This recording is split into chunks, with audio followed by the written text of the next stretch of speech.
Mr. Speaker, my questions today are on wait times, because Manitoba today could be called a province which waits and waits.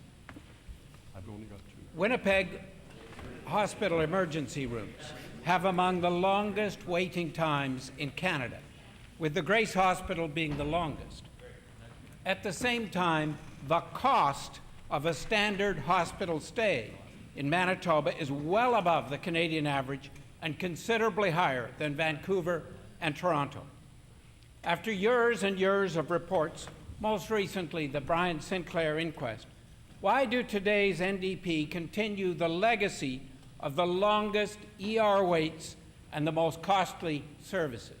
I want to thank the member for a policy question, Mr. Speaker. I think that's extremely helpful and does actually give us a chance to discuss important issues relevant to Manitobans. The ER wait times, Mr. Speaker, at the Grace Hospital have declined from 2012 and 13 to 2013 and 14 from 9.1 hours to 7.9 hours. The same report indicated that that hospital and the hospitals in Manitoba had among the lowest readmission rates for patients that went through the ERs. They went through the ERs, they did not come back. There is not the same revolving door we'd see in other jurisdictions where they have lower wait times. They're giving a good quality service and they're reducing the amount of time it takes to get that service, Mr. Speaker. That is moving in the right direction, and we have plans to move even further in that direction, on which I will elaborate on the next question. Mr. Speaker, in this province, children suffer incalculable waits under today's NDP. The Children's Advocate has voiced extreme disappointment in today's NDP government, much of it stemming from the long delays and waits in implementing the recommendation of the Phoenix Sinclair inquiry to allow the Children's Advocate to actually speak up for all Manitoba's children. The Children's Advocate Act, introduced near the end of this sitting, leaves out any child not receiving CFS services.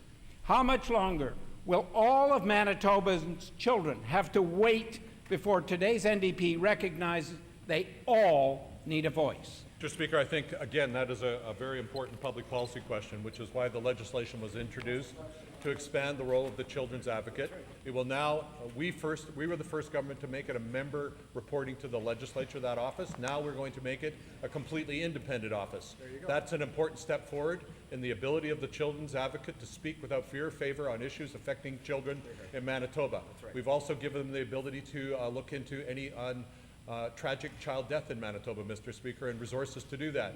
We are going to continue to expand the role of that office to protect children in Manitoba. Making it an independent office is an important first step. I thank the member for the question. Mr. Speaker, speaking of long waits, Rich North and Chris Vogel have been waiting for 41 years to get just and fair treatment to have their marriage recognized. Even in Pride Week, the Premier can't seem to find a way to recognize their marriage of 1974.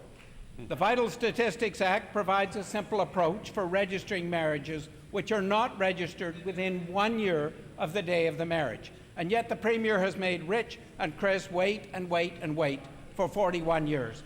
I ask the Premier, why under his watch has Manitoba become the waiting capital of Canada? Speaker, we support very much that marriage be solemnly recognized in law in this province, Mr. Speaker, and we're moving on action to do that.